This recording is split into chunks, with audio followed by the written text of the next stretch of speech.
ஓகேவா?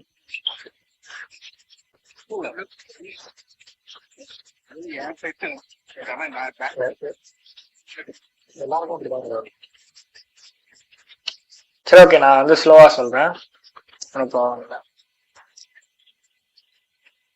Okay, so mkdir அப்படின்னு போட்டிங்கன்னா அதில் வந்து T1, அதுக்கப்புறம் வந்து நம்ம என்ன கொடுக்கணும்னு பார்த்தீங்கன்னா பாத்து அண்ட் அந்த எண்டு பார்த்தீங்கன்னா ஃபைல் நேம் நம்ம ஃபோல்டர் நேம் நம்ம கிரியேட் பண்ணுறது. ஓகேவா?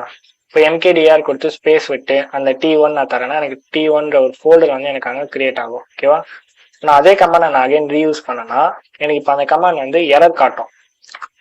பார்த்தீங்களா? cannot create a directory file exists சொல்லிட்டு. ஸோ ஏன்னா வந்து இது ஆல்ரெடி இருக்குன்னு அர்த்தம். எம்கேடிஆர்னா அது இருக்குன்னு அர்த்தம். இப்போ நான் எம்கேடிஆர் T1க்குள்ள நான் வந்து இன்னொரு ஃபோல்டர் நான் வந்து கிரியேட் பண்ண போறேன் T2ன்னு சொல்லிட்டுனா இது கொடுத்தேன்னா எனக்கு அதுக்குள்ள எனக்கு கிரியேட் ஆகிடும். இப்போ நான் அகைன் அந்த கமாண்ட் யூஸ் பண்ணா அகைன் எரர் காட்டும். ஏன்னா வந்து அது ஆல்ரெடி கிரியேட் ஆயிடுச்சு. ஓகேவா?